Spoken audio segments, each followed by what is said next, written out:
Welcome to the GHQ Crew Podcast, where from tee to green, GHQ will make you hit the best shots you've ever seen.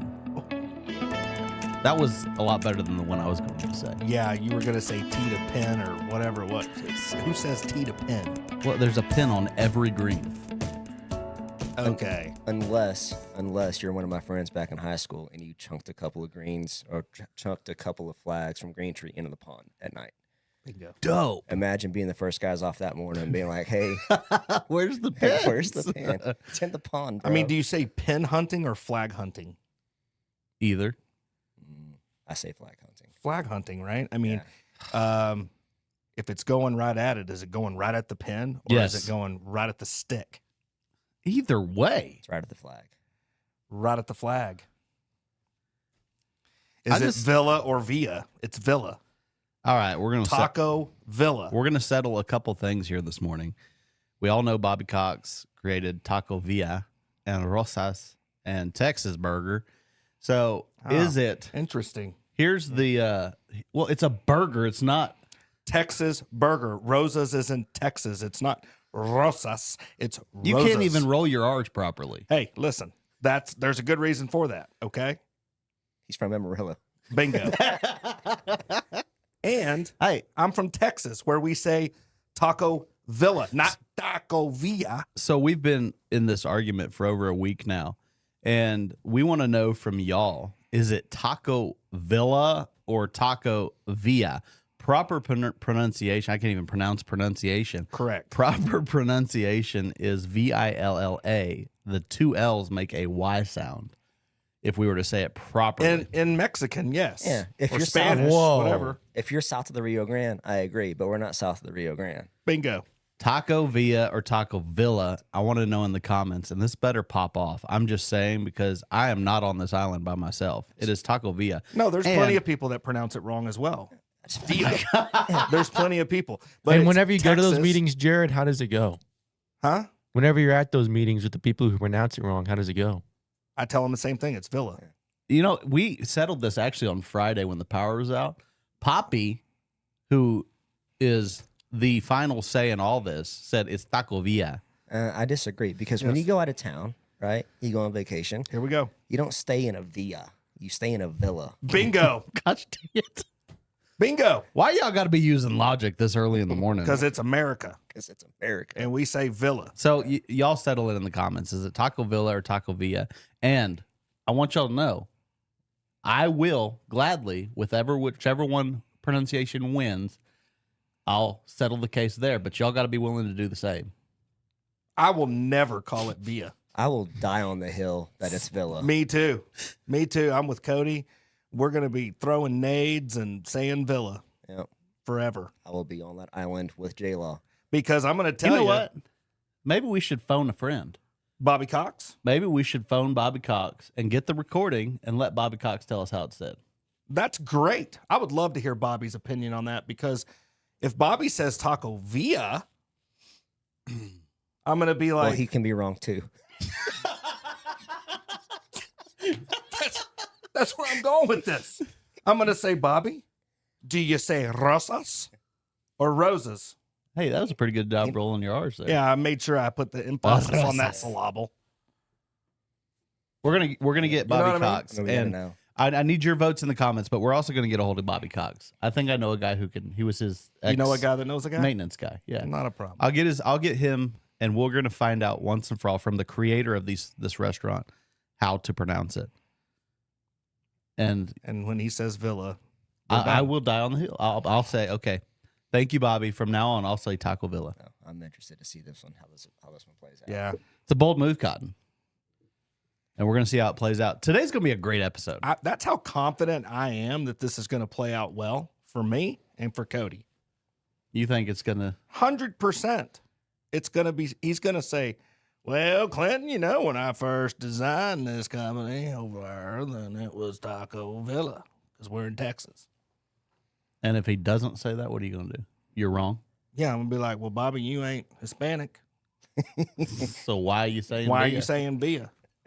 Okay, well, hot take, folks. That guy, you know what you're talking about. If Yeah. Bobby Cox says Villa, they're not going to accept it. Where are you from, Bobby? Like, listen, you're either right or you're wrong, and we're right. Yeah. And on this side, you're going to be wrong. All right. Gosh dang. It's going to be a great episode. It's already been a great episode, but it's going to be even a better episode because we have a very special guest today. And it's somebody we've been wanting to get on here to talk to y'all because Cody Reynolds is a very special person in this realm. He's a very influential person in this realm, and it's going to be a great episode. So none other than that, and wasting any more time, Cody Reynolds, folks. Yeah.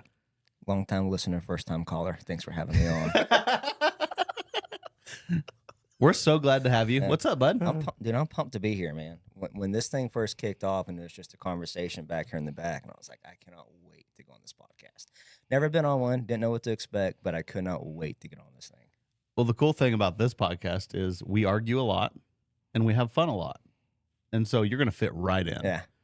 You're going to fit right in. To be fair, we only argue when Connor talks. Actually, I can vouch for that. Every episode I've listened to, Connor will pop in and say something ridiculous. And it's like, no, Connor, just stay in your lane. Yeah. Just stay behind the computers. No response. Connor. I'll get mine. He's going to come in at the most opportune time. He's picking his moment. He's over. You know what he's doing right now? Yeah. He's over there Googling Villa and how to blast us with a Google He's machine. probably got Bobby Cox's email already pulled up. Yeah. Like, we need you to call the shop right now. Could you imagine he called mid-episode? That would be so sick. I can't even. Bobby, go ahead. 432-686-7367. That'd be dope. Actually, no one's going to answer that phone right now. Yeah. So don't call that one. All right, Cody, let's kick this off. I kind of want to know your history in not just GHQ, but golf. When did you get started? How long have you been playing? And kind of just give us some life story. Man, so my first experience with golf, I was a kid, and my dad would play 2 tournaments a year. He'd play in the Bosworth Scramble, and he'd play in his company in Sea Sturgeon Scramble. Go to the range twice a year. That was it. Always enjoyed it, but once I broke a window in the backyard, Dad was like, yeah, we're not getting any golf clubs. And so my first ever job in golf was actually on the back staff at a green tree. It's where I first met Angie and Jeremy Langdale and Hibby and Brian McKinley and all those guys. And coincidentally, I worked with Nate's brother, Gabe, on the same back staff that summer. And I got tired of waking up at 3:30 in the morning to go set up golf carts and pull bags after that summer. And I was like, you know what? I don't know anything about golf, but I can sell, because my first ever job was working at the finish line in the mall. So that's when I walked into the doors and I applied with Jared. And I think I may have been your first ever actual hire once you moved down here from Amarillo. Yeah. And so it was hilarious. I walk in and I get a job. I get an application and fill it out and drop it back off like an hour or two later. And Jared's like, hey, man. He's like, why don't you just come back in about 6 o'clock? He's like, let's just talk. And I was like, okay, cool. So I'm wearing Sperry's, plaid shorts, and an Atlanta Braves I was about t-shirt. to say, I believe it was a Brave shirt. It was a Brave shirt. And so I show back up to the shop about 6 o'clock. It was great. They're closing down. We go back in his office and we start talking. And I realize about 45 seconds in, this isn't just a talk. This is an interview. And I stopped that interview and I was like, first of all, it's like, I am so sorry. When you said talk, I was like, this is going to be very casual, very relaxed. I was like, but this is a full-on interview. It's like, had I thought for 2 seconds, I would have dressed a little more appropriately for this. And as it turns out, he loved it. And I think I started the next day. Yeah, it was at that moment I went, yep, he's in. Yeah. It was actually the moment where you applied that I was like, yeah, he's in. Yeah, he's in. For multiple reasons. Yeah. I mean, you're a dashing young man. Oh, thank you. Yeah. And sharp. He's the thing I love about Cody the most. You never know. You definitely never know. You never know I what's surprise gonna myself what's sometimes. gonna come out of that head. And it's awesome. It is awesome. I mean, I'll even surprise myself. I'll say some stuff like, probably shouldn't have said that. He's definitely the talk first, regret later. Yeah. Yeah. Yeah. Good thing I'm tight with the HR department around here. Fun fact about Cody. Cody taught me one of the best lessons I've ever been taught in my entire life. Did you know that? I did not know that, but I'm on the edge of my seat. Is it the check it at the door? Yep. Yeah. Yep. I used to take everything home with me. Oh yeah, You know what I mean? leave it at work. And I still do to a degree.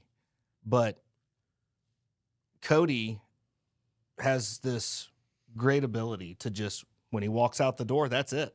Yeah. That day is over. I'm done. Because all the stuff that happened up here that day, it's still gonna be waiting for you tomorrow whenever you get here. So take it. I mean, if you take it home, it's gonna ruin your time with your family. So get to the house and be a dad, be a husband, be a friend, That's such a good point. Yeah, man. and get back Yeah. to work. And from And it took me years to really embrace it. Yeah. To really, actually, you know what? It took me years to work up the courage to let it go. yeah. There's some courage in just letting it go. Mm-hmm. There really is. Like, it's funny. I've made that comment to you, all those years ago, and I have the most difficult time not answering my phone after hours. Yeah. With customers. I do not. I mean, like, it'll be, me and Katie, every Saturday night, we go on a date, and we'll be sitting at dinner, my phone will go off, and it'll be like Adam Gonzalez or somebody just Yeah. random, and it's like, that's work. Like, I'm always working. But I'm with my wife, right? And if it's Bobby, I'll answer it if it's Bobby. We got a really good story about that one that might not be podcast appropriate. Well, the beautiful thing is it is podcast appropriate. It's gonna So, be. You've got to tell that story. This cool feature, No, and I can't. I can tell that one off camera. I can't tell this one on camera. Okay. I can't. I started. I can't. I kind of want it to be told on camera. There's no telling what that there's story is. probably not. I started using this feature at 6:00. My phone automatically goes on Do Not Disturb, and there's Like as soon as we close down, 6:00 D&D. The time clicks. My phone goes on Do Not Disturb. There's 4 people that can ring through to my phone, Lori being you're one of them. going to show me how to set that up later. and I'll wake up every morning and there's phone calls and texts that I didn't even know happened. Oh yeah. It comes back on at 6 a.m. It's the greatest thing ever. Oh, dude, I can't tell you how many Yeah. times I wake up like on a Friday morning and I'll have texts come through from customers at 10, 11 o'clock, 12 o'clock at Yep. night. And it's like, It's the greatest thing ever. man.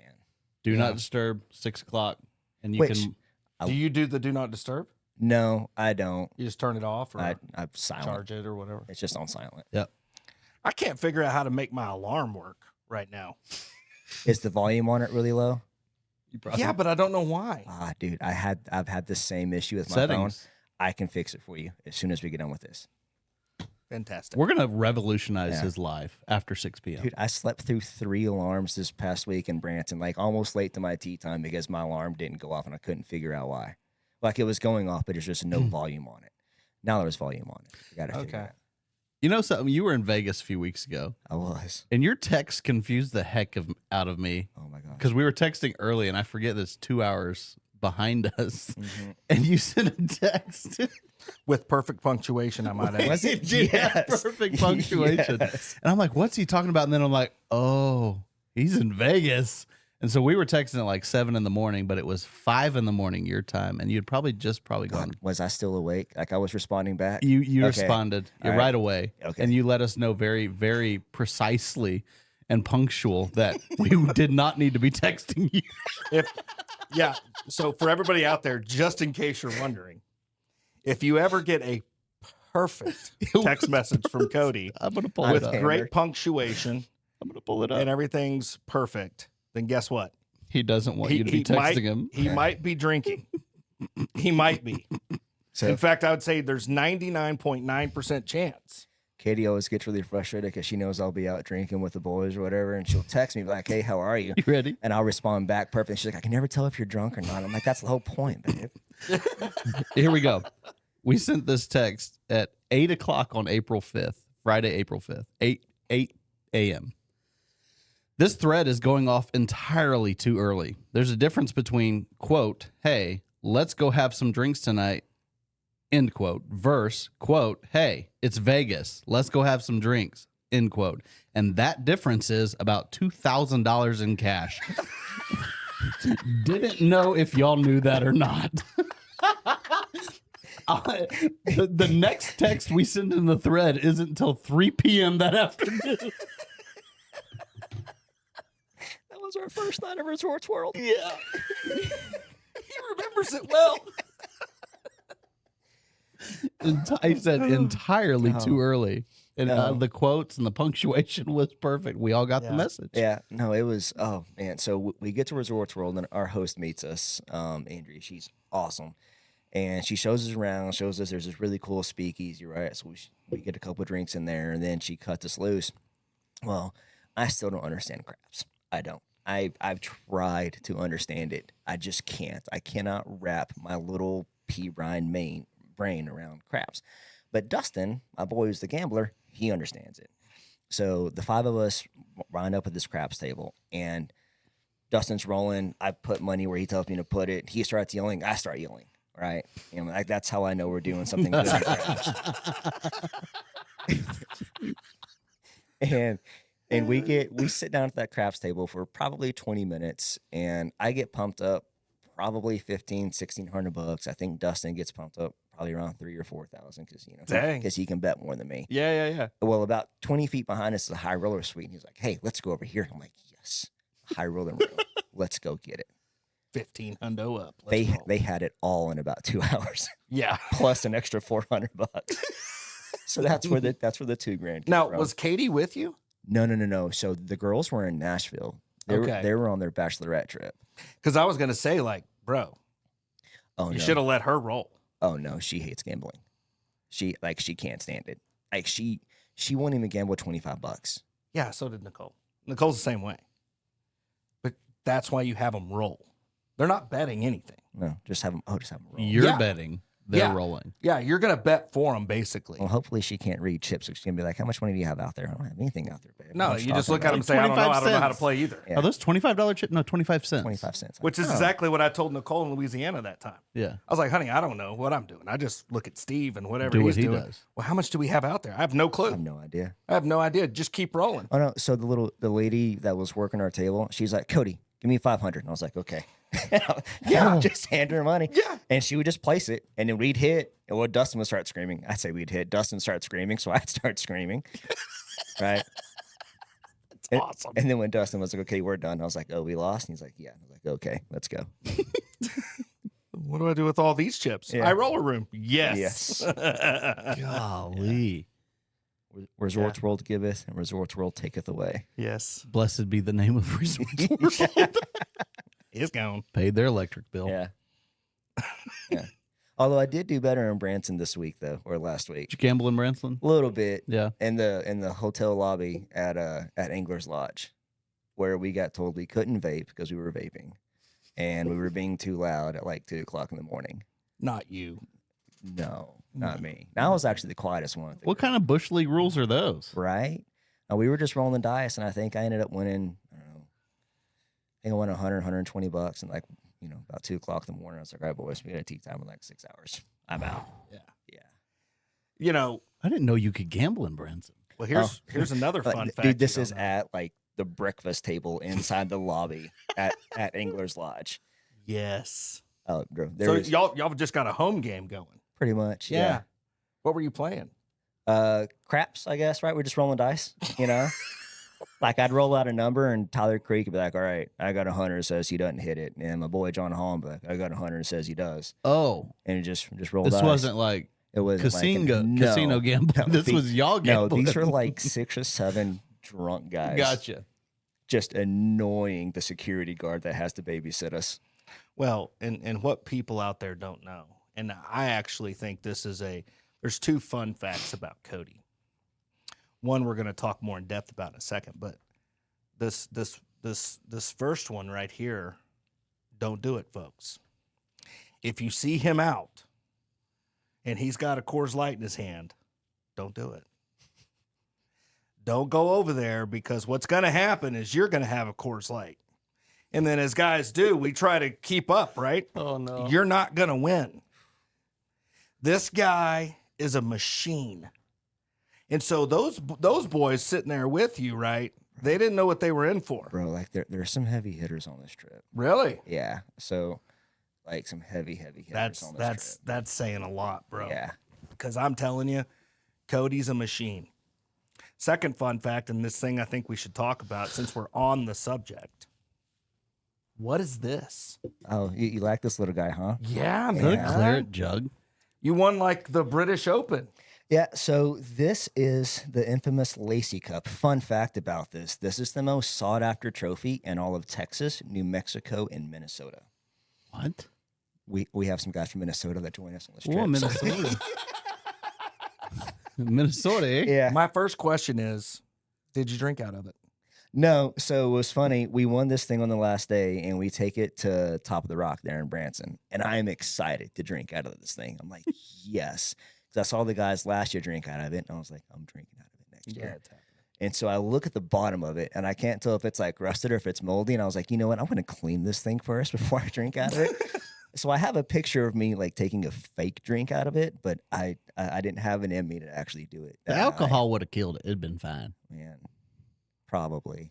But Yeah, or whatever was or in whatever your was gut in there. Yeah. from the week might have killed it too. Oh no. So Katie texted me, I guess it was Friday morning. She was like, how much have you had to drink this week? And I was like, well, I think I've had 3 bottles of water so far. That's good. And Staying hydrated. and we landed on Tuesday. She was probably like, I'm so proud, honey. Yeah. That's fantastic. 3 bottles of water in 4 days. Yeah, like seriously, like I would wake up in the morning and I would drink about a half a bottle of water with my Motrin, right, to kind of kill the headache and, try to loosen the sip a little bit. And then as soon as we got to the golf course, I'd drink an orange juice and vodka, eat a little burrito. Hair of the dog. Yep. And then about the second or third hole, a cart girl would come around, and it was CL smoothies there for the rest of the night. Oh, and transfusions. I drink a ton of transfusions. Now, this what's a week. transfusion? It's delicious. I don't even know what's in it. I just order it. I really Is it like the club special at Odessa?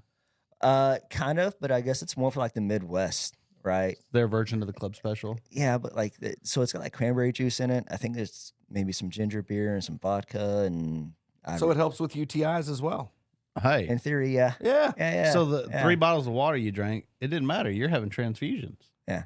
Your kidneys are fine. Oh no, so they give you They're cleaned out. So is your, Everything. so when you get up there to Branson or you plan at Big Cedars Lodge and do a transfusion, they get you like this little steel cup with it, right? So imagine like a big kind of like Yeti style koozie for like a Michelob Ultra can, right? But it's like stainless steel. Well, whenever you order one, you get that little cup with it, and you get to keep the cup afterwards. I had a bag. I think I had 12 of these things rolling around in the back of the minivan this week that I was driving around, just clanking around. And I was like, I'm going to bring all these home. Like, my wife drinks Coors Light. She's going to love them. Yeah. So I tell her about it, and she was like, I only need like one, babe. I'm like, well, there's a lot of money tied up in these, these drinks, honey. These things are like $25 a piece. I've got this trophy, but Yeah. I've also got that trophy. Yeah. So You're getting the big winner. Yeah, so getting back here to the Lacey Cup. So Scott Lacey, we call him the Godfather. He is the one that organizes everything for us. He tells us where we're going, when we're going, how much to pay, and when to pay it. We just got to show up and make the tee time. And it's the best trip ever. It's probably my single most looked forward to week of the year. Because it's 32 great guys that go on the ship. I mean, nobody has a problem with anybody. We all laugh, we all joke, we all get along. But we split the teams up into red team and blue team. So there's 16 guys on each team, and then we'll split the handicaps. We'll have a high handicap group and a low handicap group for like skins games and stuff like that. And then it's all match play. It's all Ryder Cup style format. So this year we won the cup by a point. Last year, we lost the cup in Bandon by a point.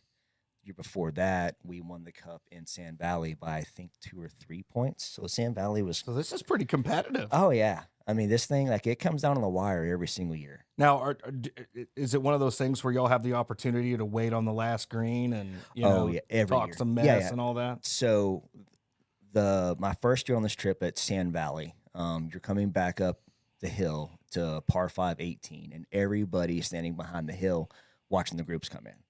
Last year at Sheep Ranch was the same way, right? Everybody standing behind 18 green. So this year, we were in obviously Big Cedar Lodge. Our final round was Paynes Valley. What better spot to sit and watch the groups come in than on the 19th hole, right? Yeah. I mean, there are 16 carts and 32 just drunk animals sitting up there waiting these groups come in. I mean, we have the entire thing backed up. So it was really cool. There's a big group picture of us sitting on top of the 19th hole of Paynes Valley.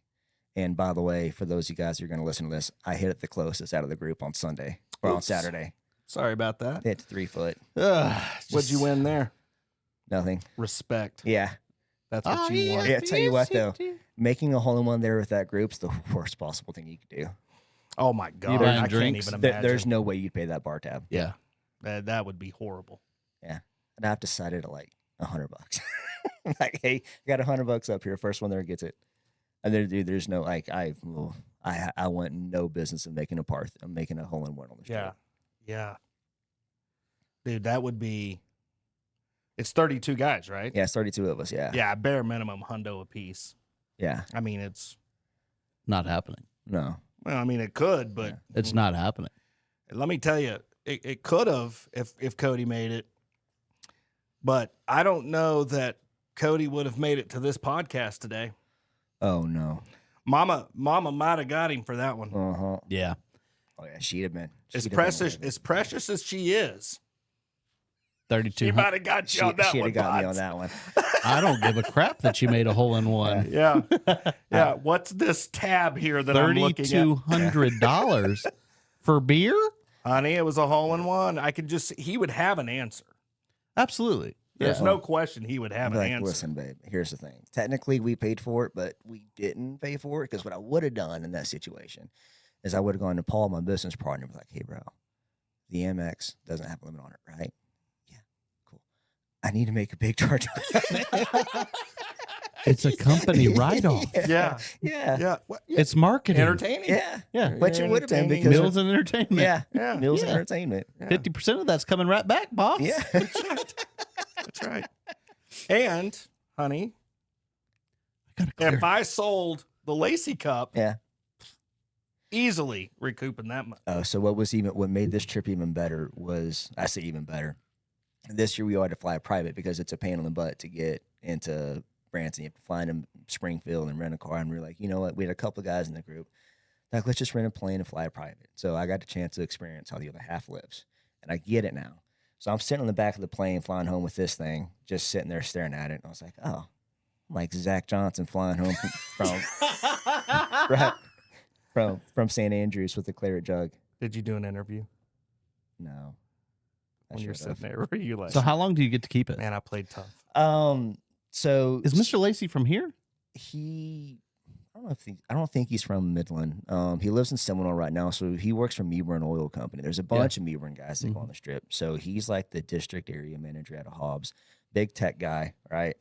But I was shocked when he was like, "Well, why don't you take it first?" He's like, "I'll just get it from you later." I was like, "Okay, cool." Like I couldn't believe it. So I'll get this thing cleaned up for you, Scott, and get it back to you, big dog. That's sweet. Cool. How long has the Lacey Cup been going on? I think it's been going on for about 8 or 9 years now, maybe a little longer, but it didn't start off with 32 guys. I think Right. it started off with like 8, and it's just kind of grown and grown. But I think 32 is the number. I don't think we can really grow it any more than that. We could. I mean, there's a list of guys who would love to get on this trip. A lot of but logistics. there is a lot of logistics that get involved. Well, you weren't here last year, but remember last year coming home from Bandon Mm-hmm. when our flight got delayed? Yeah. I mean, that was an absolute nightmare. I ended up spending the night in Houston Look. and Yeah. then getting them having to come home. Like, that was ridiculous. And I got off kind of easy. There were some guys who had to spend the night in Denver. Other guys flew into Lubbock, had their mom or their girlfriend, their wife drive to Lubbock to pick them up at like 2, 3 o'clock in the morning and drive back to Midland. I was like, yeah, no. But yeah, there's a lot of logistics that go into this thing. Yeah, I think you nailed it on the head there. Just spend the night. Yeah. I mean, getting home at 4, I'm out. Yeah, just spend the night. Well, plus they've been driving from Houston. Well, So- yeah, that's yeah. true. That's true. So this funny, me and my boy JW, my college roommate, and another buddy of mine named Cody Borges, we're the only 3 out of the group that end up in Houston that night on the way home. And we're sitting there trying to get our plane flight for the next morning, and they look at us like, "Hey, we have 2 tickets on like the 5 o'clock flight in the morning, like 2 seats left." they turn around and look at me. I was like, y'all go. Like, I already texted J-Law. I was like, I'm cool. I was like, I'll take that 9 o'clock. I'll take a little bit of sleep. I was like, I'll see you guys later. It's like, y'all got big boy jobs to do. I just sell golf stuff.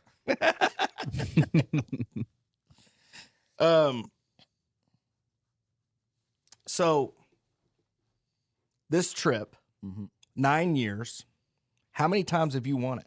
Twice. I'm 2-1. 2-1. Yeah. So my first year in Sand Valley, we won. Okay. We lost in Abandon, won it back this year. So I'm 2-1.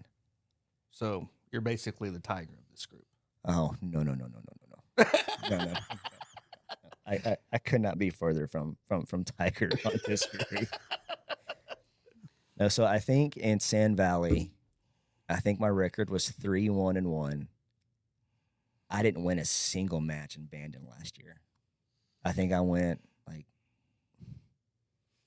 0-3-2, something like that. I may have won one match in Bandon last year, and this year I went 2-2-1. So do y'all play like foursomes? Yeah. So and then so there's 3 doubles matches and 2 singles matches. And so Cody Borges, he kind of runs this part of it, and it works out good. I mean, it runs just like a tournament. Like, we get to number 1 tee box, and it's like, hey, here's your scorecard, here's your pops on it, here's who you're playing, here's your GGID number, right? So you log in and you keep track of it that way, right? I mean, it's a full on event. that's freaking cool. I mean, it's cool. We have closest to the pins. We don't do long drive contests, because if we did that, there's like two guys that would win this thing every year. Yeah. It'd be my college roommate JW or Big John Mahaffey, which John Mahaffey is one of the big hitters I was talking about. John Mahaffey played tackle for Baylor in college. For those that don't know, Mahaffey is ginormous And probably one of the nicest guys you'll ever meet. just salt of the earth, dude. So this was his first year on the trip. Yeah. And man, what a great human being. Yeah, I saw him at an event for the kiddos not too long ago. And, dude, I didn't know how much, I did a fitting with him not too long ago. Which, by the way, I think he hits that 5-iron like 230. Yeah, dude. It's stupid. It's so stupid how far the guy can hit it. And he's just a big, strong, powerful guy. But he was telling me that at that time he hadn't been playing much. And I was like, well, dude, you got to get back out there and get after it. And he goes, yeah, he had mentioned some upcoming stuff. Yeah. And so, yeah, that's cool to hear that he played well. Which, by the way, John, in case you forgot, I beat you. Ah! Sorry, me and Joe beat you. Me and Joe beat you and Caleb. Yeah, sorry about that, John. Sorry. So it was funny. Our last doubles match is me and my boy Joe against John Mahaffey and a guy named Caleb Reed, who Caleb Reed had just beat me earlier that morning on Ozarks National in singles match. So I'm like, great, here we go. And so Ozarks National number 1 is a par 5. Wait, not to cut you off here, but y'all switch golf courses as well. Oh, yeah. Wow, that's cool too. Oh, yeah.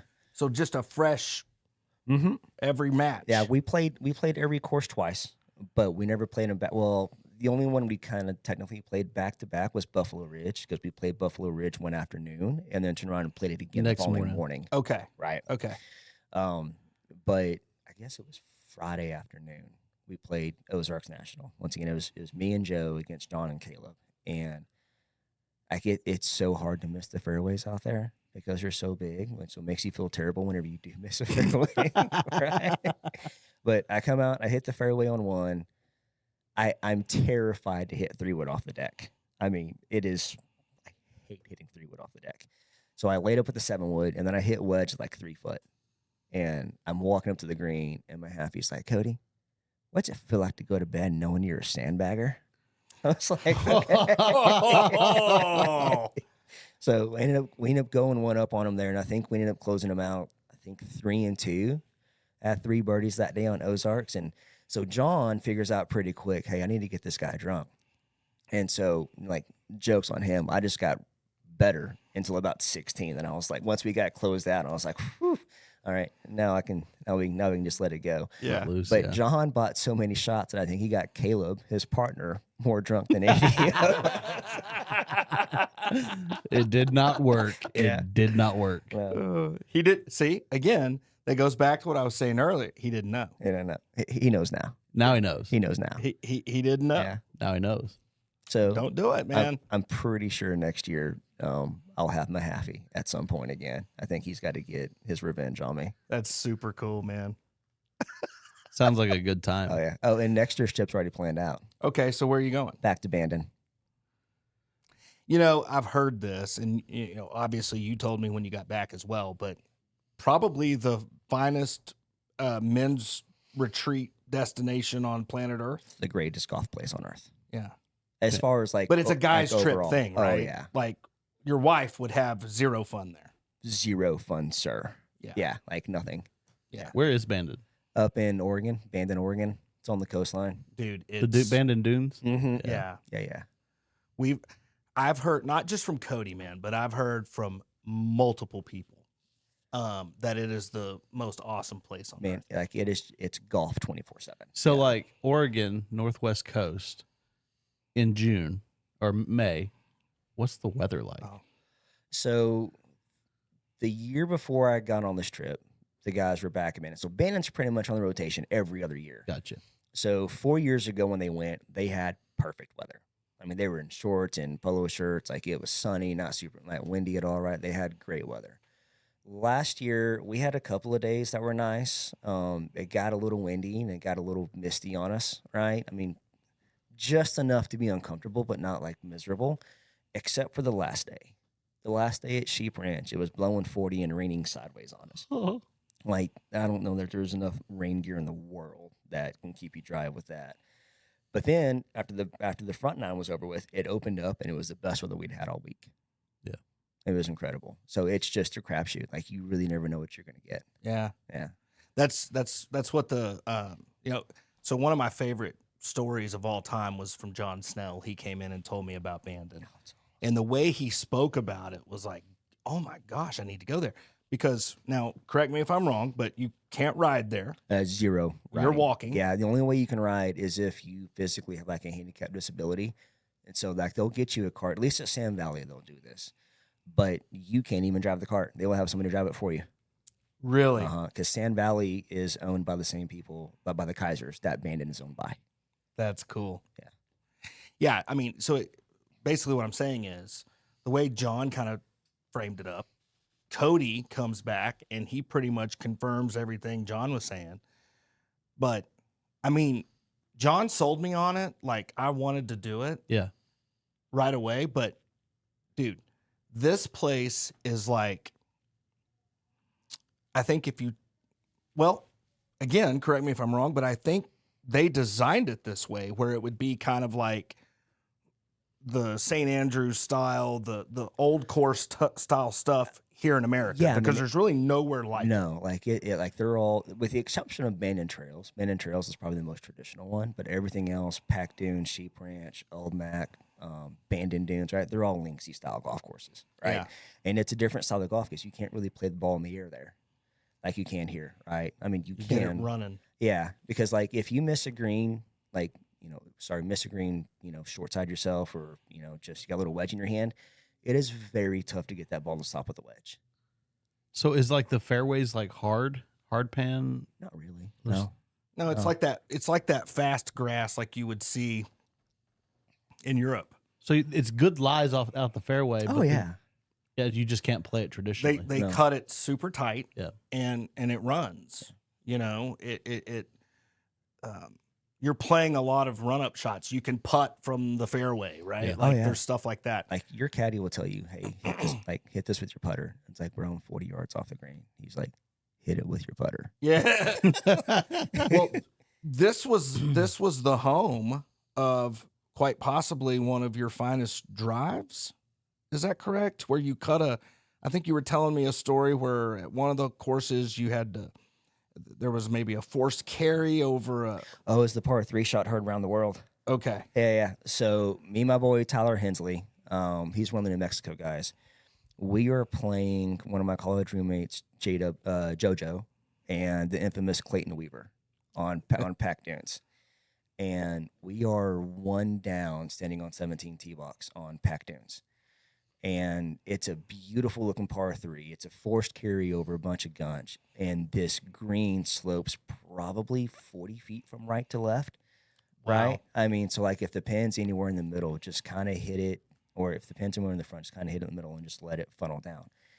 And everybody else hits the green, and I hit like this nice high little cut in there that lands really soft and rolls up to about 1.5 feet. But I also had about 1.5 feet of break in this putt, though. Oh my gosh. Yeah, like it was terrifying, and I ended up making the putt to square the match, and we ended up having the hole on 18. But yeah, I mean that was Were you- pretty. On the putt, oh my God, yes. Yeah. Like I caught the lip and it rolled, and like it wasn't even center cup. I just tried to hit it hard, and hopefully it caught something good, and it did.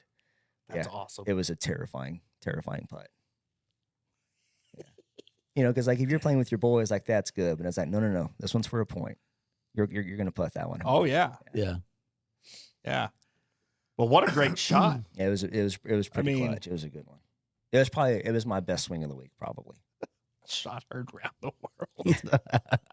or at least for the Lacey Cup, anyways. Yeah. So I think this is a good opportunity. My question is this: did you sell some velour to these 32 participants? Not on the trip. No. We got some ball markers in, a couple of T-shirts, right? So we took some of those and gave some of those out. But we have there's a couple of guys on this trip that have like bought some hats. They have some polos on order from us already, which is really cool. What's really cool about the guys in this group is we're all really good about supporting each other as much as we can one way or the other. But I think what you're kind of getting into is just let's talk about velour for a second. Yeah. Right? Okay. So velour, I don't even think Paul knows the story in terms of where velour in my mind kind of started. So a few years ago, I'm at the house with Katie, and we're talking about clothing, and I'm complaining about something. And she's like, "Why don't you start your own clothing company?" I'm like, "Oh, like I guess I could. Like I don't know anything about clothing. I just know what I like and know what I don't like." And so I think about it for a little bit, and then about 2 weeks later was the Marine Corps birthday, and so I'm sitting up on the patio at Green Tree with Doug and Workman, right, having some drinks, and we just started talking about kind of goals, and I popped off. I was like, I want to start a clothing company, and so the idea for velour started probably 2 or 3 years ago, and I just never really did anything about it, right, because life happens and whatnot. And then my boy Paul reaches out to me last year, and he's like, "Hey, bro, you ever thought about doing a clothing company?" I was like, "Yeah, a time or two." And he was like, "Cool, let's do one." And it was as simple as that. That was all the conversation was. And so that is where velour started. And man, it's a lot running a business, number one. Like there's a lot more into it than what I thought there was. But we've actually got right now about 300 polos on order. I was just talking to our manufacturer this morning, actually, that should be ready to ship out by the end of the month. And you guys can get first look at that here at Golf Headquarters. We're going to come in here. We'll have some hats and stuff to get in here too, right? And the big thing we're looking for is feedback, right? What do you like? What do you don't like? So that way we know what we're doing and, we can make it better. But we've got a couple of companies who have already bought hats and polos and a few other things. And we wouldn't be where we're at without Paul right now. Paul's certainly the face of the company. He's the one out getting the boots on the ground and, helping us make some revenue. And I'm just the kind of guy that sits back behind the scenes and does all that stuff. And well, I can't say it on the podcast, but I'm just kind of ding, behind the computer until I figure it out. Yeah. FFing it. Yeah. Yes. Yes. Yes. Yep. Yeah. Until I figure it out. Gosh, dang. One of my Yes. Yeah. one of my favorite Cody sayings, actually. But it's cool, man. It's been very exciting. I learned quickly how much I don't know about clothing, but I've also learned a whole lot at the same time. So like when you're talking to designers and stuff, you're probably like, "What?" Yeah, they're asking questions. I'm like, "What do you like? What? Huh? Like, what do you mean a size chart? I didn't think about a size chart. I thought there was just like a universal size chart. Yeah. Turns out there's not. There's not. Yeah, no. Especially some of those sizes come in a lot smaller than you would think. Yes. Yeah. That Yeah. size chart over is much different than the Yes, it American is. size chart. Dude, it's like those, those T-shirts that got popular that, they're typically gray and they've got this fake feeling of stretch to them. And if you get an XL, it fits like a medium. Oh yeah. Do you know what I'm talking I about? was like, Those ones I was like- T-shirts? Yeah, because like I'd buy some of those T-shirts in a They're large, horrible. you know, and then like you wash it one time and all of a sudden, well, I'm glad I got my $30 out of that shirt because I can't wear it again. Dude, seriously? I can't remember if it was Nicole or maybe it was her mom. It's when the girls were pretty small. Reed, I don't even think was around yet. I got some kind of dad shirt that was gray. Yeah, we don't wear that. Yeah, no. So I had a girl dad shirt leaving the hospital when Charlie was born. Yeah. And I think I wore it the one time because we washed it and it shrunk up. And I was like, honey, I got to drop another 15. I might be able to wear it now. Yeah. Right. Yeah, I'm 100% sure I still can't wear that shirt. I mean, dude, I would have to be 150 to wear that shirt. I would have to be Z. FBZ. Yeah, And it's that small. Holy cow. So you and I are about the same height, right? No, you're a little taller. Am I just a little taller? Yeah, You know, I'm wider. You know, I graduated boot camp at 155.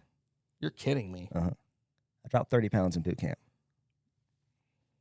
Yeah, Nicole and I can't- were talking about that yesterday about like, the charts that say you're this tall, you should be. It's way off.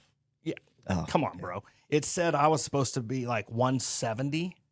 Beat it. That's never happening. Okay, so you know those subscription boxes you can buy for clothing? Yeah, like short par forward. Yeah, Sorry, I yeah. didn't mean to give them a plug, but yeah, short par forward. Short part. We're gonna beep that out. Beep beep. Yeah. So like I put in there I'm 6'4", weight, like all the information, right? And the first like box I got a pair of jeans in it, and they were 36 inseam. I'm like, yeah, that's right for most people that are 6'4", unless you have a torso that's 8 foot long. Yeah. I wear a 32 inseam. And I know people that are like 6 foot that wear a 34 inseam. And so the size chart just doesn't work across the board. No. And especially like if they're asking you for the size chart, what they're wanting is like, okay, do you want American size chart? Like, I need to know y'all's measurements. Yeah. So I actually did do a bunch of research on some companies that I like how they fit, right? And kind of made our own size chart based off of that. Yeah. So Yeah, if I had a nickel for every guy that walked in here looking for pants that told me, they're 6'2", 6'3", and they're like, yeah, man, you got any 36 inseam? And I'm like, no. doesn't exist, big Well, dog. Well, how am I supposed to get pants? Well, they don't make a 36 because really you could probably wear 32 inseam. Wait, Because the golf pants are longer, but now I know it's a size chart thing. It's a size chart. well, to be fair too, oil-filled jeans, like the starched crease jeans, Right. they bunch up at the bottom. Yeah. And so a 36 inseam is not their actual inseam. They just like the way it looks. And they think that translates into golf pants. Sure. Where golf slacks are supposed to sit right on your shoes and not bunch up. So true, yeah, they would wear a 32 in a golf pant. Yeah. But they think it's translating from jeans over to the golf slacks Yeah. is the same thing, and it's not. Yeah, I mean, I had a guy literally almost walk on me because I think he just thought I was full of it. I said, sir, trust me. Take these 32s right here Go try them on. and try them on in there real quick. Just slip them on. And I promise you they're going to fit you. And he was like, man, I don't think so. And he ended up going in there and he went, holy crap. I was like, yeah, it's just different. I don't know, but now I know. Now I know to tell people it's the size chart thing. So speaking of golf pants, right? One of the greatest travesties in golf pants happened across the entire industry a few years ago, where they stopped putting a little slit at the top of the pant. Thank you. Right? Whereas back, I loved that. And so when we get our pants here in the fall, guess what they're going to have? A slit. They're going to have a slit at the bottom. Yeah, buddy. Are y'all doing joggers? I don't know if I can do joggers yet. I will do at some point. Yeah. Yes. I'm just trying to get to stuff that I know. Like Yeah. I'm not a joggers guy. Like I own a pair of joggers that I only wear around the house from like October to February. Man, Um, some people are brave. Some of them joggers, boy, man, they're like up on your calf. I'm Clint like, Tony, your there's culottes. something that me and you have to understand. Joggers ain't for us. Hey, no, this is where no. You just gotta own it, bro. This It's is the where confidence. I'm going with this. Is I've seen some people come in here in some primo joggers that weren't for them. but boy, did they own it. Yeah. No, like my thing is with joggers is that it accentuates a certain part of the human body It sure does. for a guy that, like, if I was in college again, cool, right? But like I'm married with 2 kids, and like I don't want to do that out in public. So Yeah. that's why they're that's why they're around the house. Yeah. Could have a meat sighting. Wonder what the size chart is for that one. And this one's going to get the explicit marking from Apple. Well, it's not like he said, you know. Was that bad? No. Okay. All right. No. It's what our partner It's- here yeah, said. that's what J Law said. What'd I say? Well, I'm not going to repeat it. We'll let Apple find it. yeah. Bingo. That's, yeah. Good luck finding it, Yeah, Apple. that's like the IRS. That's on you to come get your money. I ain't, I Yeah. ain't going to help you. Yeah. Yep. So, Valor. So, you got polos coming Mhm. in about a month, Yeah, hopefully. mixed with some hats. Uh-huh. So, probably more likely 45 to 60 days, to be fair. Probably, Yeah. yeah. Because they said they'd be done at the end of this month. Yeah. But she has us on express shipping. Yeah, you got it in the air. Yeah. Yeah, We're heck getting yeah. it in the air, so we're trying to get it here fast. That's always good. It's not fun to wait on it in a crate. No. Fun fact, I don't have to worry. What was that tax you were telling me about? Excise tax. Excise tax. Yeah. It turns out excise tax is not a thing for clothing companies, only fishing Only companies. fishing gear. Yeah. Yeah. It's very great. I was telling him about this 10% manufacturing tax that you have to pay. And I was like, just be careful. Go ahead and plan for it now. The first sell that you make, go ahead and build a import company and sell it to yourself, because you have to pay 10% on every item you sell. I'm like, just go ahead and prepare for that. And he's like, I'm going to talk to my tax guy. He came back like a week later and he's like, hey, Clinton, that excise tax is only on fishing rods. Yeah. I'm like, go figure. Yeah. Wow. So I actually got a hold of John Mahaffey's guy, like his guy up in Lubbock. And I was like, hey, big dog, I got a question for you. I was like, you ever heard of an excise tax? He's like, I have no idea what that is. I was like, I need you to do some research for me. Because I told him what I thought, what Clinton told me Yeah. was, so you got to pay this 10% tax. And he's like, give me an hour, I'll call you back. I was like, all right. Calls me back. I was like, yeah, big dog. He's like, that's only on fishing equipment. And I was like, okay, cool. Holy Yeah. crap. 10% 10%. every item. Yeah. I tell you what, man, they've got that. That's they took down mobsters for racketeering. That's the biggest racket ever. So You realize we can have a whole podcast going down that rabbit hole right there. Yeah. Oh, the tax deal? Yeah. Yeah, I saw a great clip. Taxation is theft, by the way. Yeah, 100%. And I saw a cool little clip the other day that, and I'm not going to get it all right, but it's essentially this. It was, they talked about how you go out and work, right? Mhm. And you make money. You're paid. Yeah. And you're taxed on that. Mm-hmm. So is the company that paid you. Mm-hmm. And then you take that money and you go to the store and you buy something That you got to pay taxes on. that you have to pay taxes on. Mm-hmm. And then that store has to turn around and pay those taxes. Mhm. They're basically collection agency, Yeah. right? Well, then they take that and they get taxed on the income, Yep. right? Mm-hmm. And the tax, every single person that it touches, you at least get hit once, but most of the time, 2 or 3 different taxes apply to Oh, the yeah. same transaction. absolutely. Which is why, me, we've had this conversation here at the store. If I ever go somewhere and you're going to charge me 1.5% to 2% or 3% to run my card, you just lost my business. Yep. Like there's no such thing as a cash discount. No. Like my cash is for me. I will spend that how I want. Like if I want to pay the kid down the street $20 to mow the yard, that's what that's for, right? Mm-hmm. Yeah, I'm not gonna go get taxed, 25, 27% on my income, and then turn around to pay 8.5% or 8.25% sales tax on it, and then pay another 3% tax on top of that because you don't want to pay your processing fee. Sorry about you. I'll come into your store, I'll try stuff on, and then I'll order online for cheaper. Yeah. Because I'm that You patient. want to hear something crazy? We hired a nanny this year, full-time babysitter. Yeah. We became a business Yeah. the day we hired her. Uh-huh. We cannot pay her cash. We have to track her income, and we have to pay her federal taxes. You're kidding me. True No, sir. story. Why can't you just 1099 her? You cannot 1099 a nanny. She is a W-2 employee from Clinton Biddinghoff.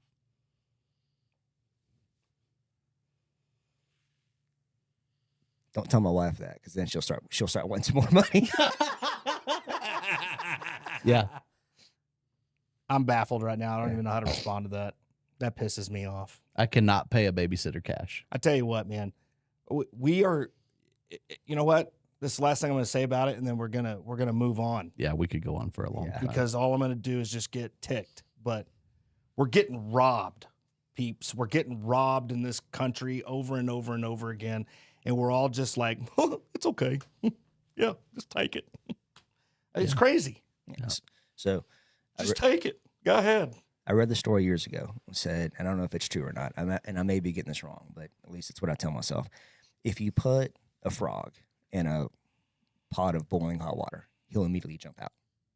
But if you set him in that same pot where the water is like room temperature and you slowly heat it up, right, he'll stay there until he dies.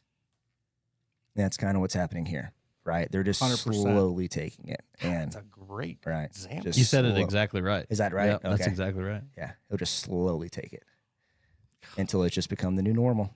And then all of a sudden, He gone. Yeah, he gone. I feel like Braveheart right now.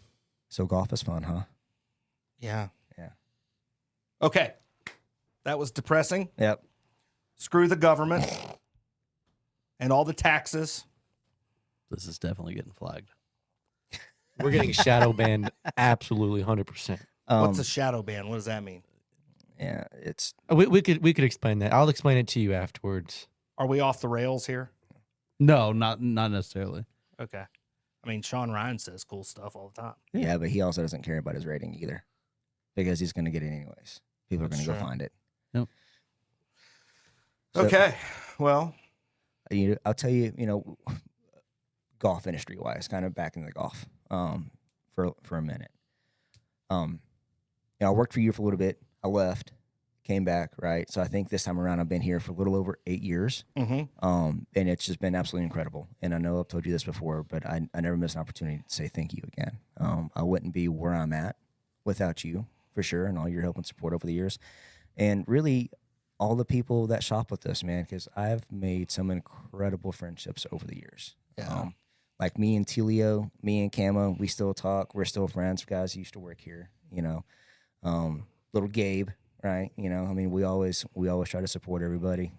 We're always happy for everybody's successes. But man, it's like, what a really cool environment to work in. What a cool place to work in. Yeah. You're our fearless leader. We thank you for that, right? I appreciate it. Y'all do a great job, and it wouldn't be what it is without all of us collectively moving, and helping all those people you mentioned, right? All the customers that walk in. I mean, that's the name of the game. I saw Camo the other day. He was at a kinder graduation Oh, poor guy. for his brother's daughter, and dude, we've lost the handshake. I don't know. I Y'all don't forget remember it. Oh, man. And we thought we were right there. We thought we had it this time and blew it again. But I love that. Yeah. Oh, hey, speaking of going to like stuff for kids, did you see my daughter cry on stage on Saturday? I sure did. Yeah. Nicole showed me at the that. dance recital. Yeah. Poor girl. Yeah. Well, that's a big step, dude. Were y'all at Wagner? Yeah. Well, Yeah. they were at Wagner. I was in Missouri. Okay. So Yeah. you were still in Yeah. Missouri. Yeah. Okay. Yeah. She, bless her heart, she got up there and It's a big old stage. Oh, dude, just lost it. So I asked Dude. Katie, I was like, was she the only one in her class? And she's like, no. She was the only one the entire time. I was like, that's my girl. Yeah. Like, yeah. That's like, if we're going to do, let's be the individual about it. That's right. I Yeah. got a funny story about Charlie. Oh, yeah. They came in the shop a few weeks ago, and they're all back by the grip station. I'm walking by, and Cody goes, "Did you say hi to Uncle Clinton?" And I said, "What's up, buddy?" And then my eyes got real big, and she goes, "I'm not a buddy. I'm a girl." Yeah. I mean, dude. Straight called Just him out corrects on me it. right away. Like, no hesitation. Straight put him on blast for it. I'm not a buddy. I'm a girl. But I've done the same thing. Yeah. And just straight up panic moments. Like, what's up, buddy? My wife's like, that's a girl. It's like, oops, my bad. Hey, girl. Harder words. Yeah. Yeah. Dude, Charlie was honked at the Rockhounds deal. Yeah. Oh, she was. She was. She was so showing mad. Yeah. She didn't want to leave. up. Mm-mm. This kid loves golf. Mm-hmm. And you know what? Pretty good swing on the kid. So Future. I thought she loved Could be a golf too. future. I think she just likes being out there, like with daddy, right? So 2 weeks ago, I go pick her up from school. I'm like, you know what? Let's go out to Billy's place. Let's go out to the first tee. I was like, got her a little set of clubs, and I was like, let's go walk it together, right? And we walked about 100 foot, and she just sat down. I was like, my legs hurt. I can't walk. Like, she's just over it. She's just over it. And so I ended up walking all 6 holes out there, carrying my bag, carrying her, Carrying her and back. her bag. Yeah. Yeah. Yeah, She was like, looked at Daddy, you where's like- the golf cart? Exactly. Yeah. Yeah. She's like, don't we usually have a cart when we go play? Yeah. Like, yeah, baby. What the heck? Yeah, usually. This isn't golf, Yeah. which is how I feel most of the time. If I was going to walk, Mm. where's my cart? Hey, I need to make corrections from last week's episode. Okay. I very naively said I could have hoofed 18. Bro, it's tough. Uh-huh. This past Sunday. Uh-huh. Did you hoof it on Sunday? No, we were on a cart. By the way, Eric Denton, you're never invited back. He shot 64 on us. That's what Z said yesterday. But Yeah. Like, never Unbelievable. playing with that guy again. I said he's never He's a invited glutton for again. punishment. He just keeps getting his butt kicked by him. Yeah.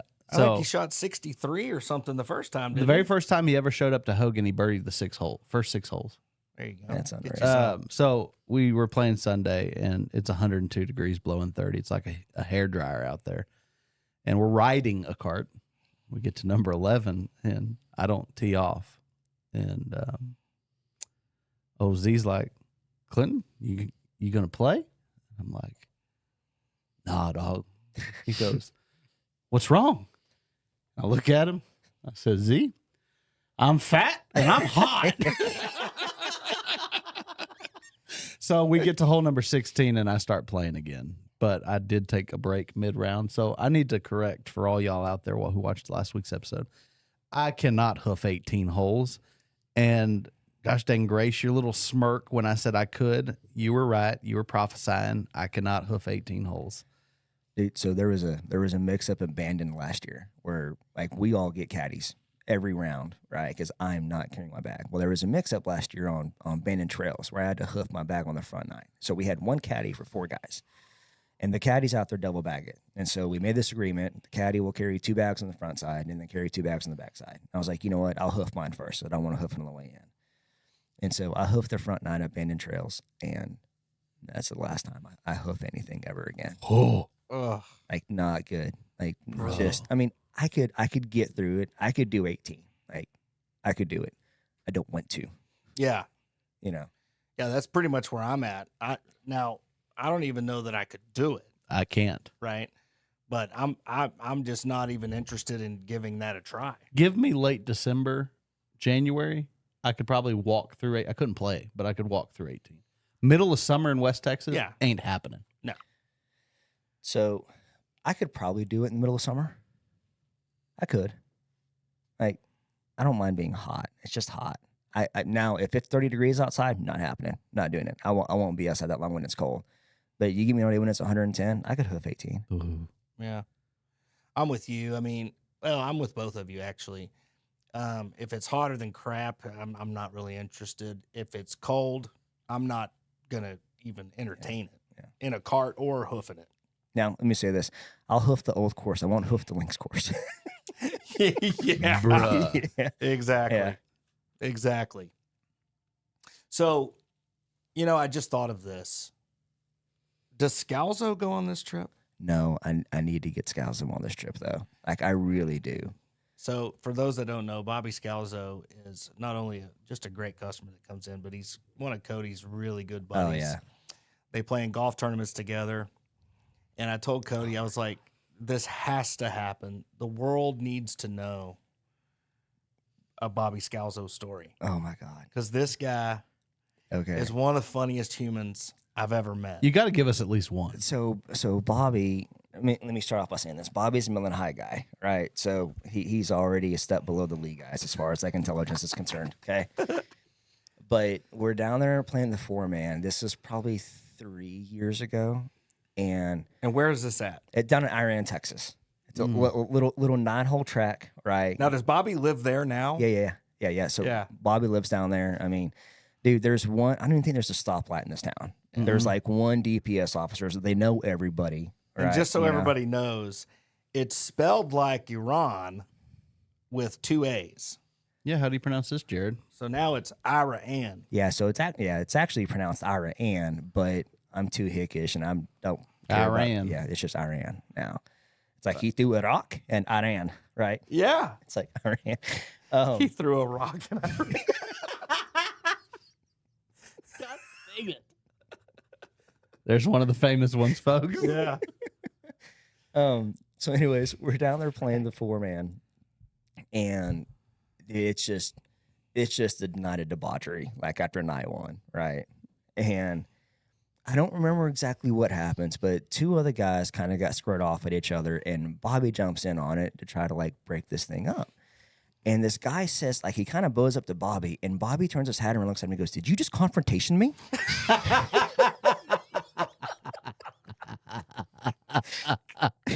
And then Did you just confrontation me? And then they start going back and forth at it, and so Bobby takes his shirt off.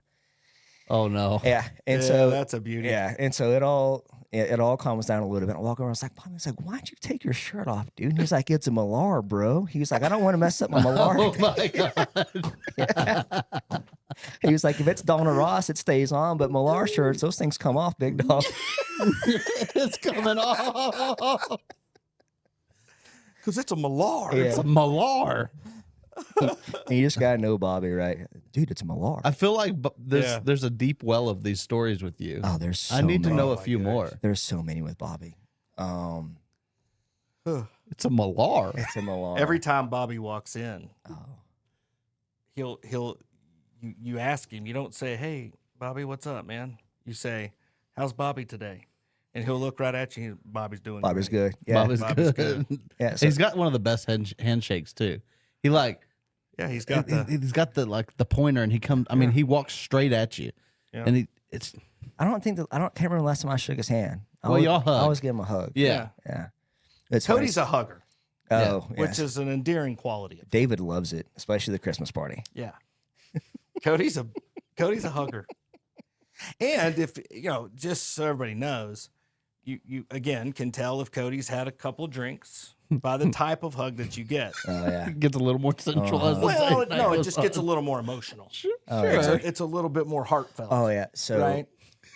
so me and my boy Joe Bryant, we played 2 rounds together this past trip, and we found out during our second round that he and I were literally living the same life last week because we both have 2 girls at home with our wives. Both of our wives got strep throat while we were gone, and our oldest had dance recitals on Saturday that we both missed. And so we're sitting at Paynes Valley on the 19th hole. Everybody's done, right? We're just sitting there kind of drinking, and my wife had sent me pictures of Charlie getting dressed up for a dance recital. I was like, "Oh, she's so beautiful." And then so Joe, after the round, comes to me and is like, "Hey, big dog, check this out." So he shows me a picture of his daughter, and I show him a picture of mine. And keep in mind, this is after at least 10 to 12 CL smoothies out on Paynes Valley. And I start choking up. I start crying because I haven't seen my girls in like 4 days, 5 days, Yeah. right? Like I miss them. And Joe just kind of looks at me. I was like, "I know, I got to get it together. I'm sorry. Oh my god. Oh, But yeah, man. I always remind my own self of like Billy Bob from Varsity Blues. It's Yeah. like Billy Bob cries because Billy Bob was a bit of a crier. Yeah, that's me. Yeah, like if I ever start crying, I'm hammered. Yeah. Like I am gone if I start crying.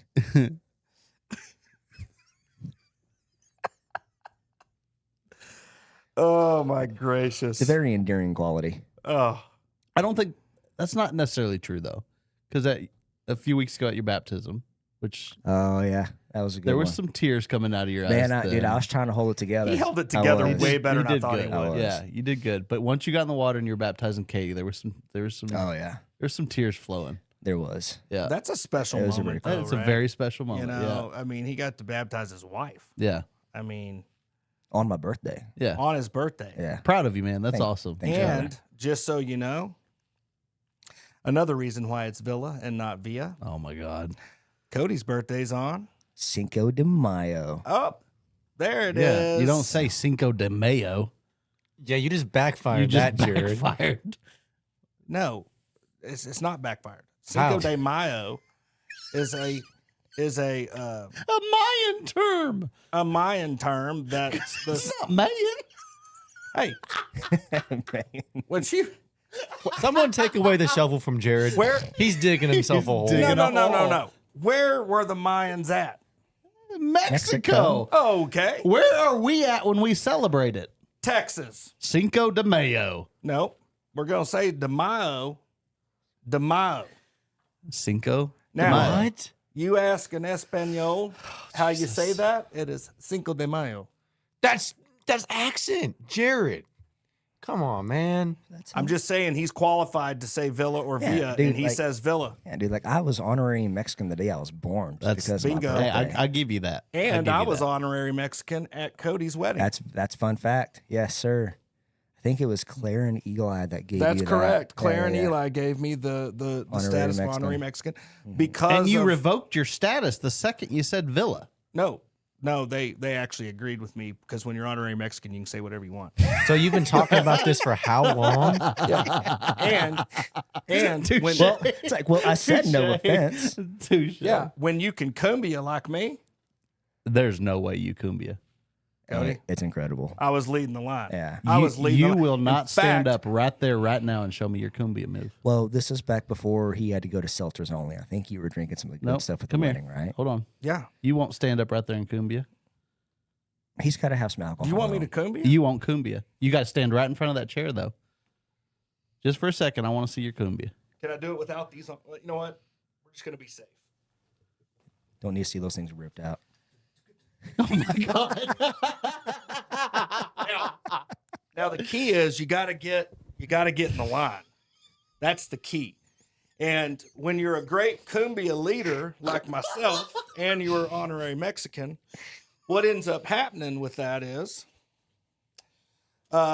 you become the line leader, Can and you you circle them. You circle them some guns around the whole dance. Can you put the stage, camera on me real quick? It's on you. And that's how it goes. Jared Lawrence, I will never argue with you again about saying Villa or Villa because of how you just cumbia'd. See what I mean? A tear might come out of my eye. That was the most beautiful thing I've ever seen. well. You know what? The people at home, if I'd have turned around Oh, and they'd have seen what's Glad going on you there with the didn't. backside, everybody at home would agree that I am an honorary Mexican and one of the best cumbia artists in the entire universe. artists or dancers. Whatever. Shakira would love it. Shakira. Because you know what just happened? My hips didn't lie at all. That was beautiful. Villa. My Herod. life is. What? Herod. Oh, Hadad. Yeah. It's had a lot. You of know what he's stuff. trying to do? This is an entrapment ploy by him because he loves to debate. And so what he wants me to do is say, no, it's Jared, not Herod, because he's wanting to do a pronunciation argument on Villa and Via, right? Yeah. That's his argument, which is just horrible because really what we're talking about here is But to them, it's Herod. Where we That's how are. they pronounce it. So whether it comes from the source of Jared, they don't care. It's Herod. But what about it being pronounced Gerard?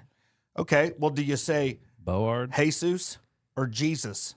Depends on where you're from. Oh, really? Okay. Yeah. Then why is Villa any different? Then why is Herod any different?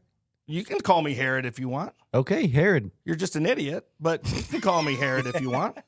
We're not in Mexico, remember? It's where you're from or where We're you're not in at. Kansas anymore. We're in No. Texas. You must say Jared. Nah, I can say Herod. Okay.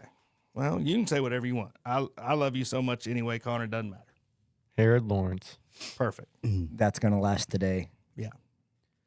Don't test me. And that'll be I mean, it. he's definitely getting a sleeper hold later, but I'm gonna have to sneak up on him because I don't think I can take him squared up. No, he's got a still jaw. Yeah, Yeah. He exactly. won't go to sleep. I'm gonna have to sneak up on him. Yeah. You know, the other day we really needed him to move that big cabinet. Oh yeah. I have a fitting. And I was the only person in the store. Oh, Helping 3 people and doing a fitting. The cabinet weighed 900 pounds. Is that big tour van thing Yeah. that's in the repair room right now? 900 pounds. That's stupid. Hey, we moved it. Dude, so Bobby gets in here yesterday, right? And I guess when I was gone last week, Bobby was in North Dakota, so he wasn't here at all, right? So as soon as Bobby gets here yesterday, Nate pops off at him. He was like, "Oh, cool." He's like, "Cody's gone for a week, and you don't come by." And Bobby's like, "Hold on, big dog," right? So he walks back to the back, and we see that big shelf sitting over the the new shaft thing. Bobby looks at Nate, and he was like, "Where's your step stool so you can see in the top one?"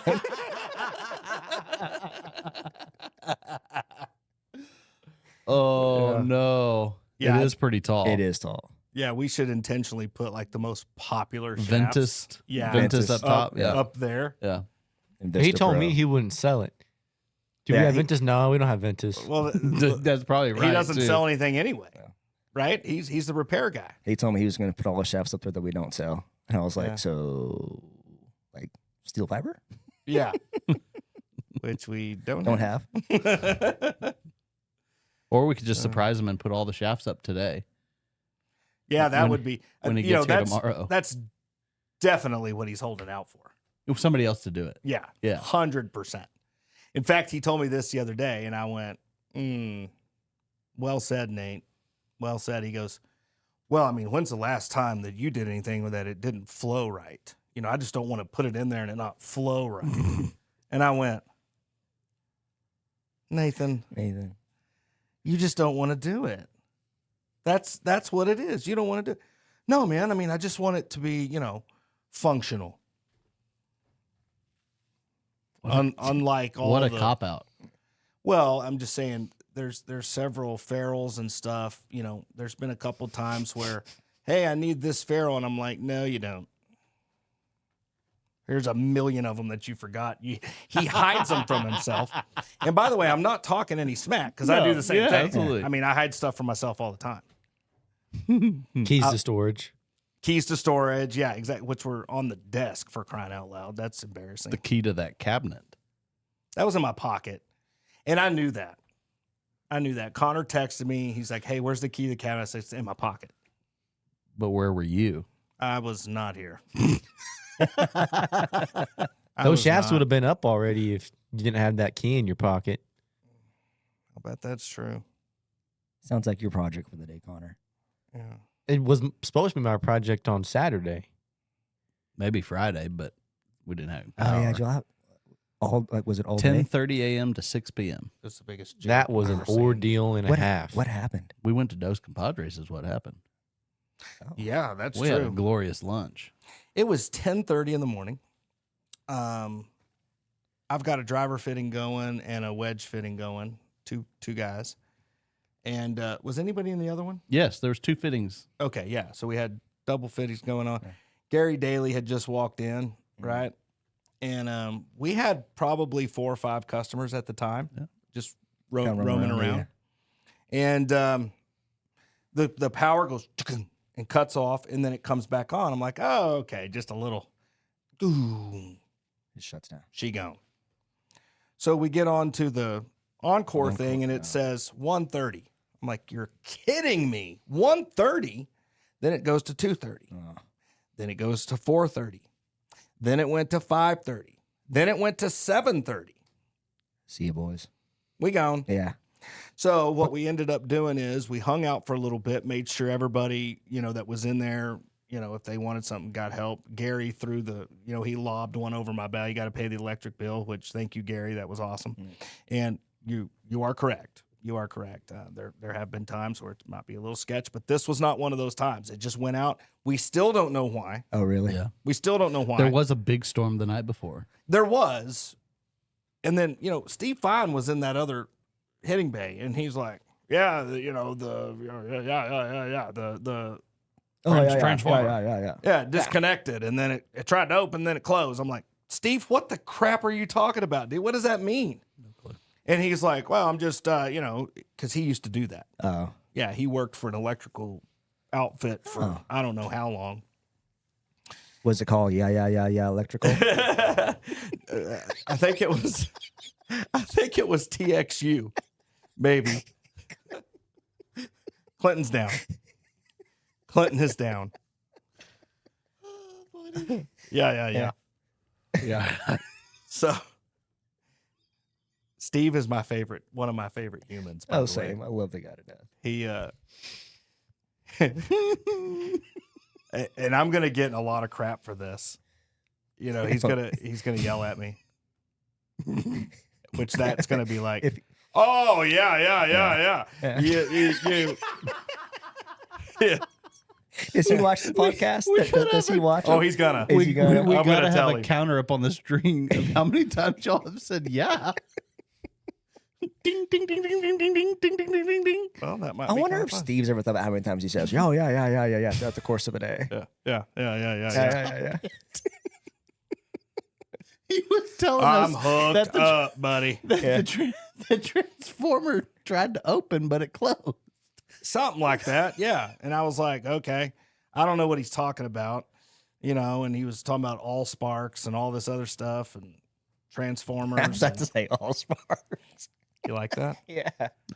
from Transformers? Yeah, from Transformers. Yeah, the first one. Anyway, Yeah. the Autobots. all spark.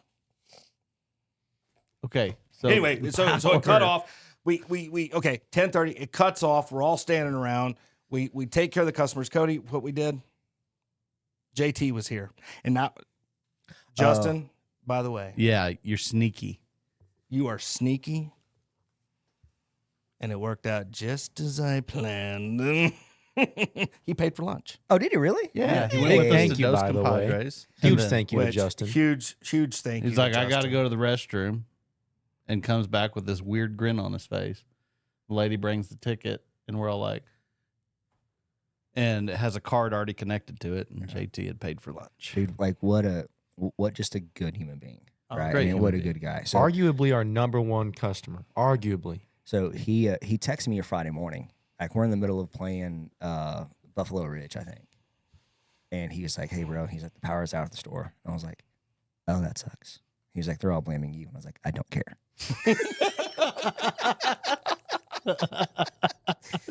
Anyway, But so a few weeks ago, me and my wife went down to San Antonio to go to the Luke Combs concert. Well, turns out JT and his wife was down there too.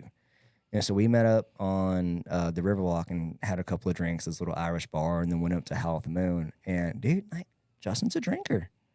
Yeah. Totally different animal. You get some alcohol in him, man. You can throw it down. Yeah. huh? I think we were both drinking before we sat down together, but I think while we were sitting down, I think he'd had at least 4 or 5 Buffalo Trace drinks. And then we went to Howl at the Moon and had a few more beers there. Is Howl at the Moon a bar? It's a piano bar. That's cool. Yeah, which, by the way, if you pay them $40 to play Fast Car from the guy that's going to be playing it the next night, you got to wait like an hour and a half to hear your song. And then they play like the worst version of it possible.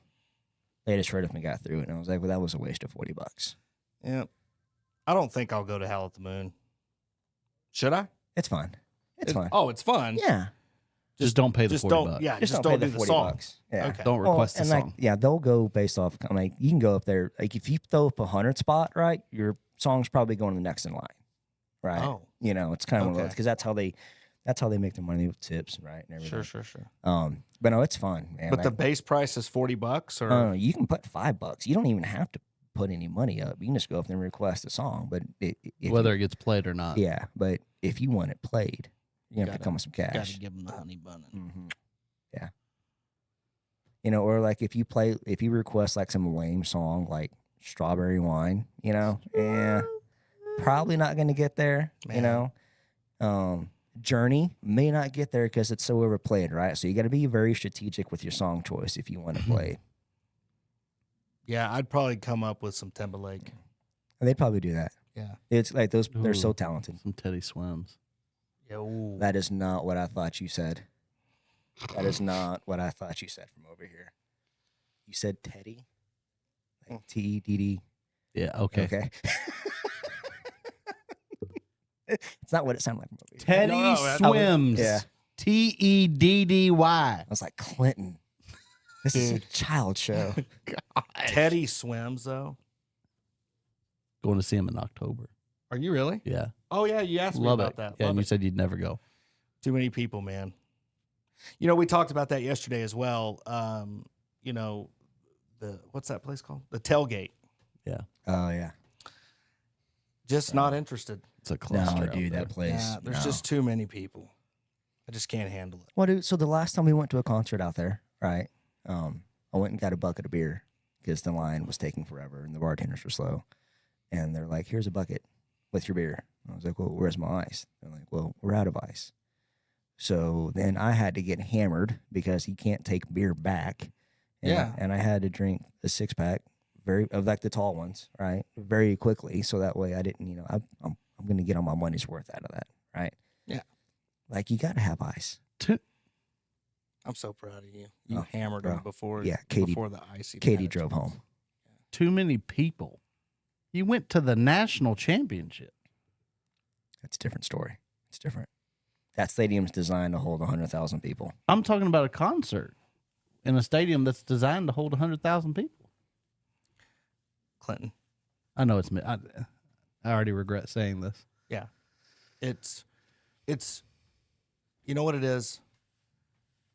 I went to Garth Brooks. Okay. It's a So great first show. of all, and listen, I'm not talking any mess on Teddy Swims. I think he's incredible.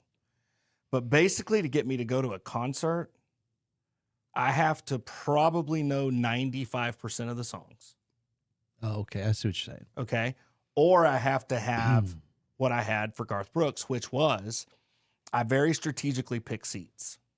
Okay. And depending on the ticket price, if there's 2 of us, I buy 3 tickets. So you have a seat but next to you. Correct. Yeah.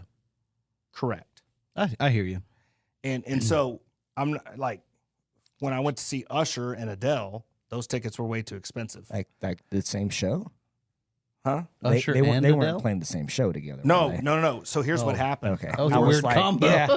It's like, We went to Las Vegas last year, right? Yeah. As we do.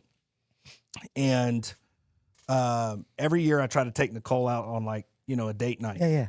for one of the nights, and we'll go eat or whatever. So this year I wanted to mix it up and really be the cool guy, you know? Yeah. So I bought Adele tickets, and then so I'm going to surprise her with it. Yeah. And I'm so good at surprises. So before we leave, you know, I'm sitting there thinking about it. I'm like, man, if I surprise her with Adele and then she doesn't like Adele, then we're SOL. Yeah. I don't know what else to do at this point. Right. So before we, you know, I tell her before we go, I'm like, hey, listen, I've got us tickets too. Are you ready? And she's like, yeah, Adele. And she went, oh, that's cool. And I can already tell. I'm like, oh, God, I screwed this up. She's like, honey, I know like 2 of her songs. I was like, okay, but she's like the greatest artist in the whole world right now. Wah, wah, wah, wah. Now, here's full disclosure. I could give 2 craps whether or not I saw Adele or not. Yeah. I don't It care. was for her. Yeah. It was for her. I'm Yeah. going to sit through. I'm sacrificing my sanity to sit at this concert. And so I was like, well, screwed that one up. So I immediately got on Las Vegas, .com, net, whatever, and started looking at different concerts. And lo and behold, I come across Usher. USHERRAYND.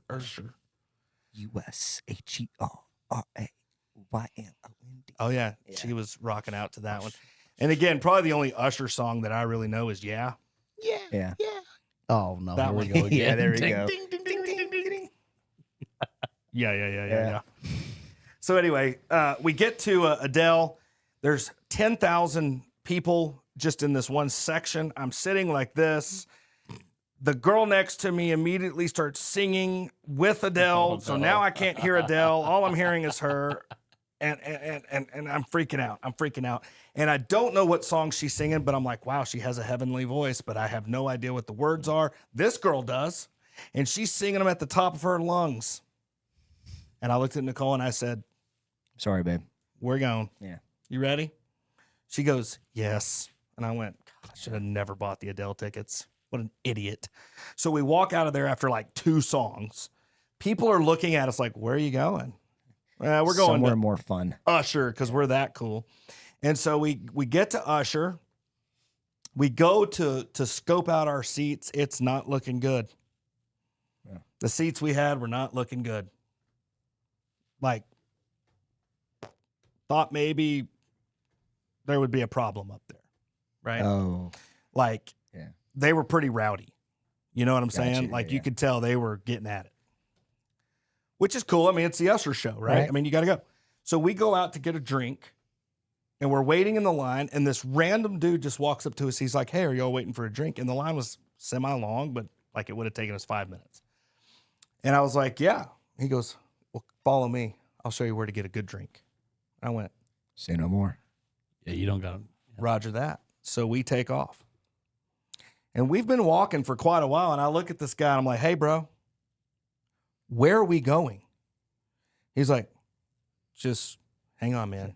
You'll see. Because we've already passed like 2 drink lines. Oh, yeah. And I'm like, what is this guy doing? So we get to an elevator, and I was like, whoa. I'm thinking he's going to take us to the back. Yeah. You know what I mean? Where you going? Yeah. I'm like, I don't know what we did, but Well, we where did it. going? Right? So we're waiting at the elevator. I was like, listen, bro, precious cargo here. Where are we going? He's like, oh, dude, don't worry. We're just going down to the first floor. And I went, For what? okay, but we're still getting a drink, right? He's like, yeah, just trust me, dude. Like, I need more information than this. And I'm like, You're being very vague right now. yeah, I'm like, okay, I'm trusting this guy. I don't know We why, might die tonight, but but I'm trusting him. So we the doors open. It's like, it's the floor.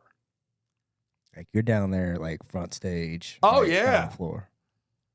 And then we keep walking through this crowd. And I'm like, we don't have these tickets, sir. No. the guy turns around and hands us 2 VIP badges, Oh my gosh. walks us up into the VIP section. Floyd Mayweather is literally 3 tables away from me. Oh, that's cool. And we're sitting in the VIP section of Usher. Bald, white guy at 42 years old. And you know one of the Cumbia. songs. He's cumbia. I'm having to bust out my cumbia moves to get all these people on board with me. Then Nicole bust out, like, the white mom moves, you know? Oh, bro. She's a hand jive person. Oh, jeez. Only not like a hand jive, but she's a Oh, man. She's flowing with it. she's a curvy flow like this. Ride the wave, right? Ride the wave. And these 2, there's these 2 black ladies behind us. They were sweet as could be. And they were down. And finally that lady looks at me and she goes, baby, y'all so cute. Y'all just so cute. And I was like, oh, That's the language. That's the language of please stop. I was like, damn it. She's trying to be sweet. Yeah, trying to be sweet. Like, bless your heart. yeah. Like, you're trying. Yeah. Bless your heart. Like, That's what white people play. the way I took it, though, and this is the way I took it. Sorry, Nicole, but this is how I took it. Baby, oh, you got some moves, but her moves got to go. That's how I took it. Right? That's what was in my head. Yeah, I was like, yeah, she yeah. couldn't be talking to me. I No, mean, no. look at Never. these moves, right? I'm a cumbia champion, honorary Mexican, and I'm there at the Usher concert. And I got great moves. So, anyway, I don't know how we got off on that, but we did. We got off on concerts because I asked a question of why you would never go to. That's right. Yeah. Well, my point is at Usher, there was nobody around me. We had our the own VIP chair. tables. Yeah. It was beautiful. What a great experience. That's I've pretty never gotten that lucky in my whole life. Yeah. Like, I was just like, are you kidding me? This is so sick. And they would bring you your own, buckets, and they even had seltzers. sweet. Did they wait on you? Like, was it like a full Yeah. service? And you're like, Yeah. That's cool. And so, yeah, and the girl was so nice, and she came right over, and you could tell she was just running ragged, right? Yeah.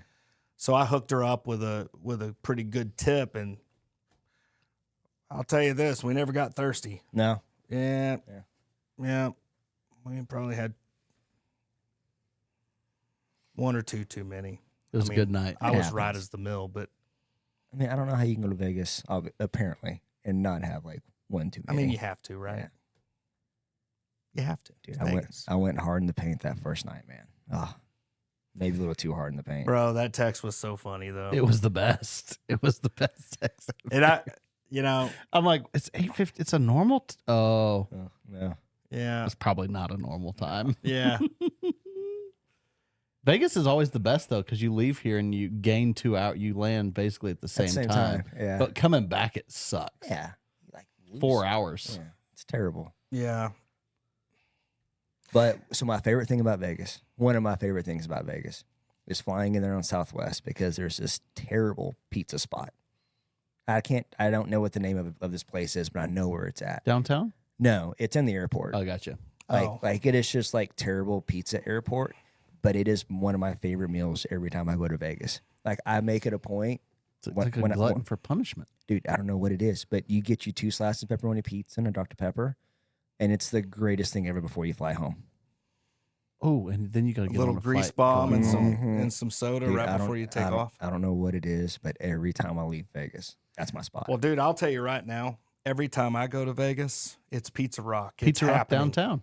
I still haven't been there. Okay. Oh my gosh. Do y'all at 3 a.m, go get you a $4 slice of pepperoni. Yeah. It's this big. Yeah. And it's the best pizza ever.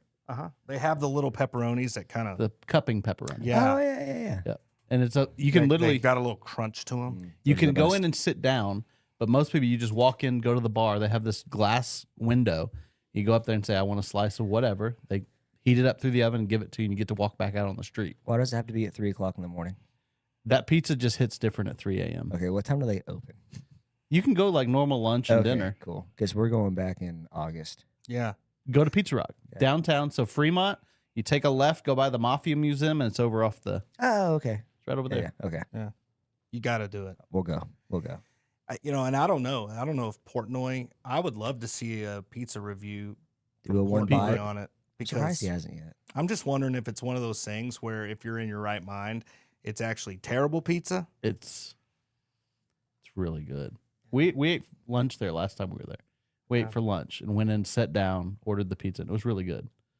But the big slices, But is it better at 3 a.m.? it's so much better at 3 a.m. Oh, Well, so Clinton's not a big drinker. I don't though, drink. Yeah. Oh, right? that's right. So that's where I think It's we good. have a slight disconnect here. I'm wondering. He's saying, yeah, we went at lunch, but I'm like, okay, that's cool.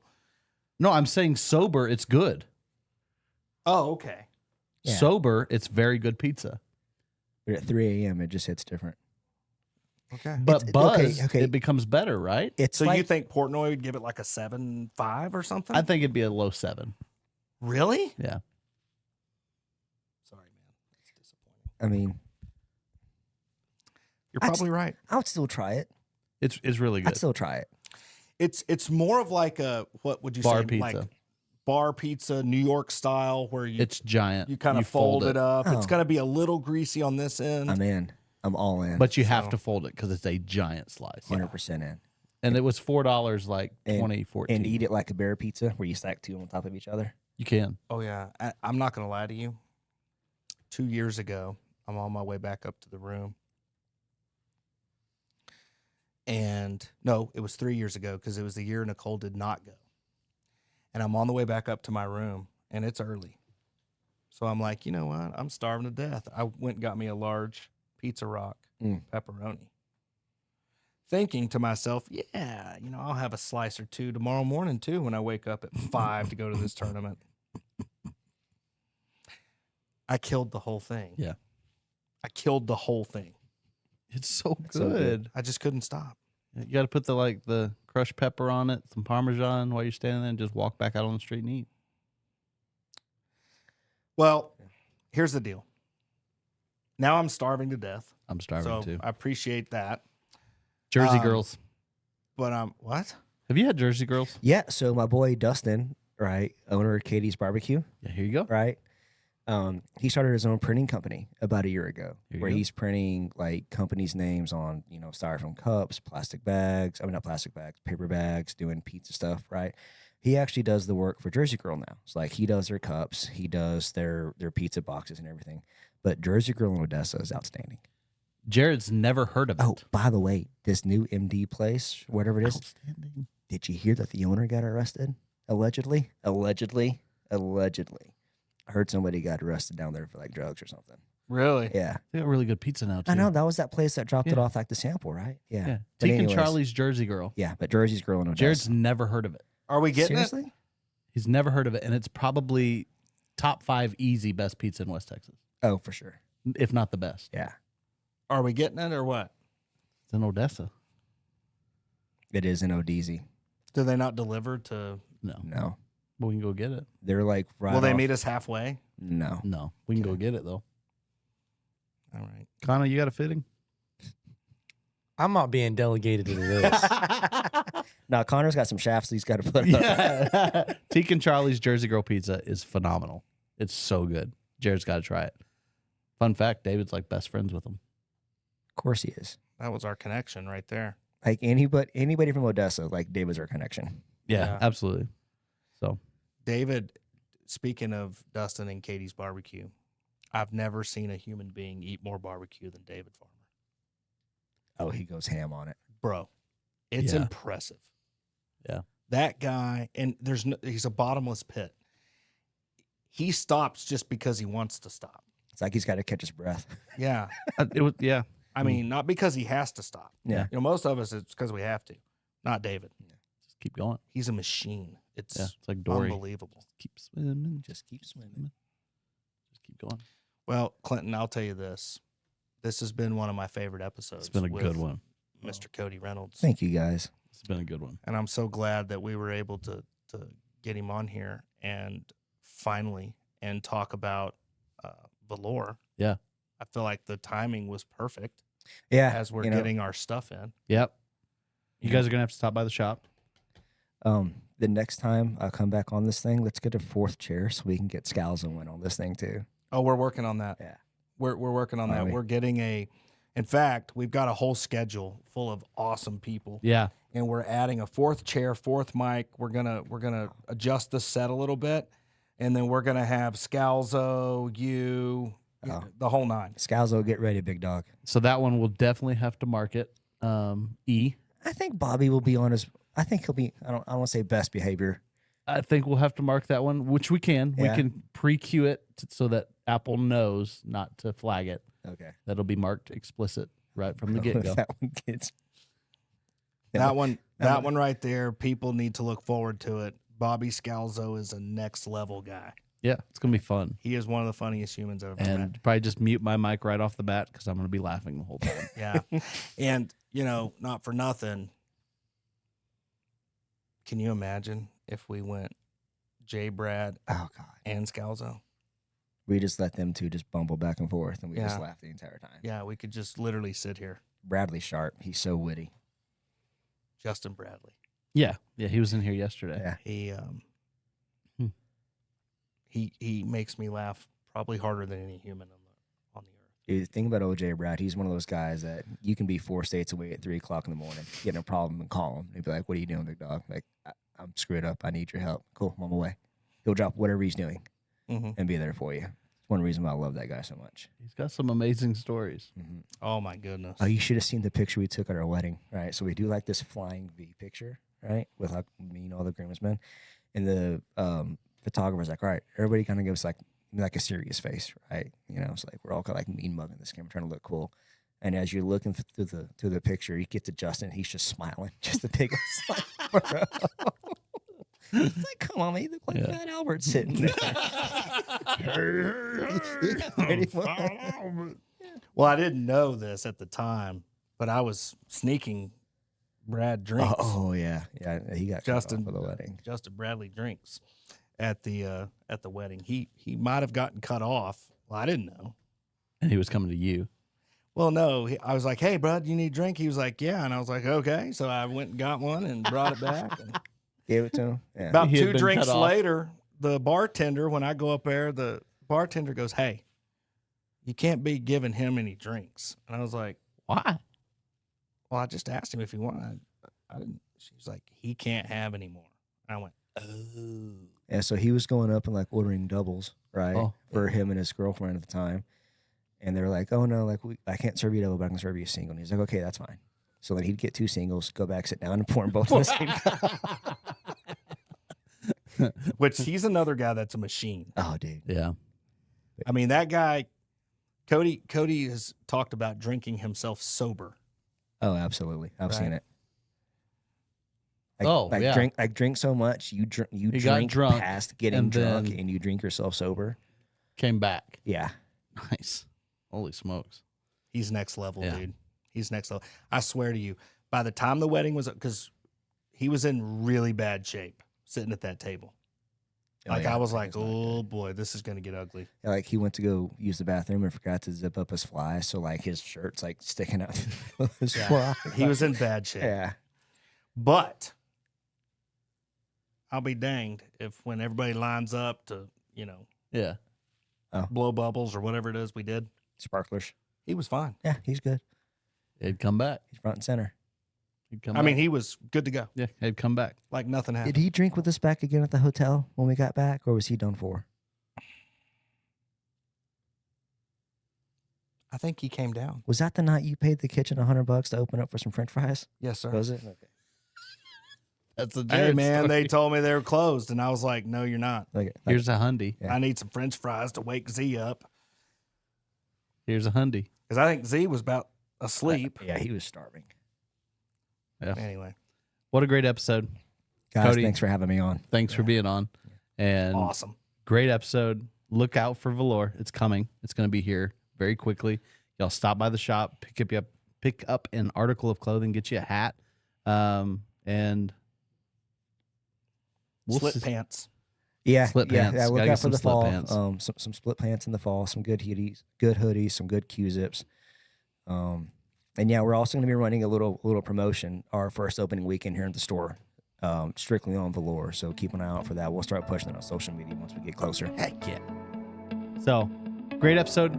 Thanks for joining us, and we'll see you in 1 week every Friday, 9 p.m. Thanks for joining us. We'll see you very soon.